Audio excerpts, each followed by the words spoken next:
Welcome back to another Wheel Wednesday, where I spin this wheel and then do the prompt that is on the wheel that gets spun. And today it's Vito 1520 from Discord with the prompt. And there's a lot on here, but it's the bottom part. I also got the fact that they did before this, but anyway, the prompt. The Fact Keeper again, which has been a previous prompt one that I've been doing from Vito. But now that it's been reborn, also there's lore. Now that it's been reborn, it has more of that cool magic I give it. Again, you gotta go look back. And you'd be thinking that it would be cool if it was more of a knight type look, as it's like more of a protector of knowledge rather than just holding a bunch of facts. So,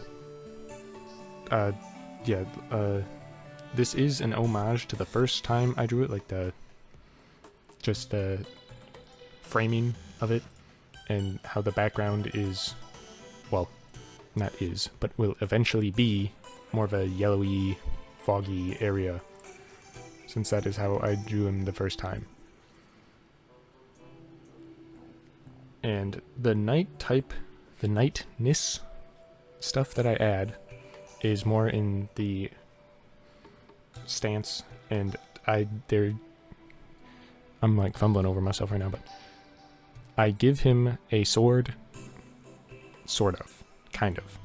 I end up using the yellow crosses in a position of a sword rather than an actual sword, because that is one of the two types of magic that was used to resurrect him previously. That and the white crosses one, which I can kind of go over it again, where I'm thinking of white crosses symbolizing life magic, and then the yellow ones are more of a divine magic. So in this design I incorporate both of them eventually. It takes a while, as I mostly render out the character first before adding in a bunch of those. And I also give him his blue book that in the previous time this was drawn during the resurrection, I said may have the secrets to how he got resurrected, which is why he's keeping it on him. I should also say that with this, Vito is now the wheel's most favorite prompter. Just throwing that out there. Do with that information what you will. The wheel likes Vito. Anyway, what else with this character? I wanted them to be more of a protector still, rather than an adversarial knight, which is why I do the stance with their hand on the quote-unquote sword eventually. And because I wanted it to be like an homage to their original design, the armor that I put on is like it's a little lacking in the department of actual armor. It's 3 metal plates around their waist, which, like, yes, it's armor, but not much, that's for sure. I did plan to do some sort of magical cross armor made up of the yellow or white crosses, and then I thought about it and thought that it would be way too messy to do like a breastplate out of that. So I just didn't, and I instead give him a crown of the yellow crosses that I then changed to the white ones later on. Just cause I'm feeling it. But for now, a lot of it is just figuring out, rendering and stuff, and then eventually I do more crosses.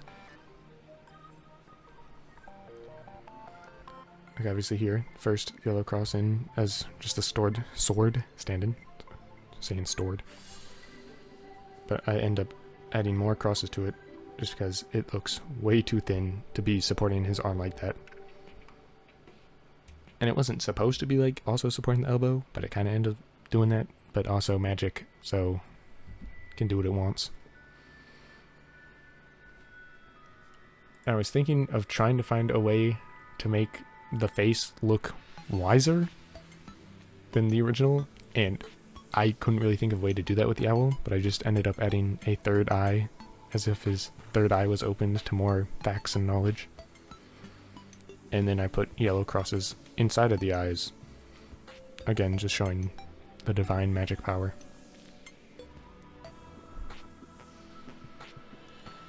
And I also put the tattoos on his arms that were in the resurrection.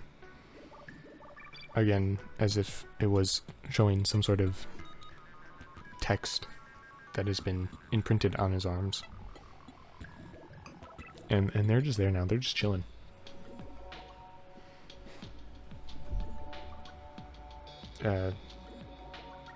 Yeah, I spent a while on the tattoos, if you can imagine that with just a bunch of lines. But, you know, I needed to make it look consistent with the resurrection. Well, consistent is a strong term. It's definitely not one-to-one. I was not copying what exactly I did in that one. No way. Also, the resurrection one was on the inner wrist and not the outer, so I can just say it's the same thing.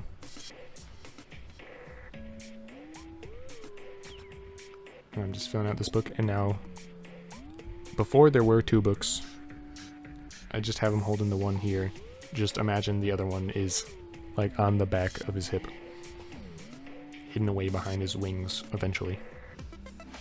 I also added the yellow crosses to the book, just to show that that is what likely helped him resurrect.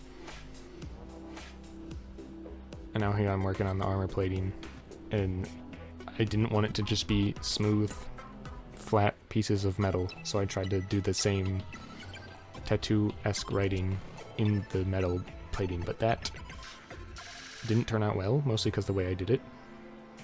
And then I tried to do it another way, which I liked more, but it kind of just made it look like weird padding on the armor, rather than engraving. But you know, that's fine. It's just some weird divine magic armor or something. Yeah, let's go with that. And then I obviously try to put some yellow on it for the reflection of that one cross. And now I'm onto the wings, which are more open than the original one. Just again trying to show like now he's more confident in fighting prowess or something. Or he's got nothing to hide other than all the books that I end up drawing up behind him. Or he can unfurl his wings to protect him. Something like that. And now this, I wanted to do in the original way back when I did it, but I didn't do it for whatever reason, probably time. But it's adding on-stretching or an outstretching bookshelf filled with books. And I just kind of had to think of how to do it on the fly. So the bookshelf kind of looks like it curves weird, but yeah. Interdimensional plane of knowledge or something. That's why it curves weird. Because non-Euclidean geometry or something.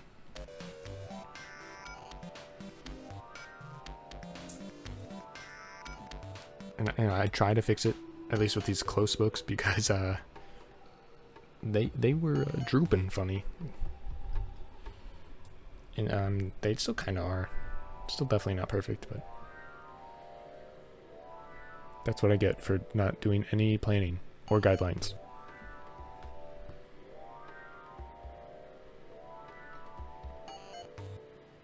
Now, here I'm adding more of the magical crosses, trying to make the sword look fuller. Can you still tell it's a sword? Yeah. You can guess. If I'm not here to tell you. And then from his heart, I do the white crosses to show the life magic, obviously. Through the heart, restarted it. And just try to add more detail to the wings, because I did not like how they were looking. And eventually I add just a little bit of fog, and then I do these little border crosses, similar to the first time I drew them. Also gonna try the magic, and more fog, more light. Change the crown crosses, And yep, that's about it. Thanks for watching.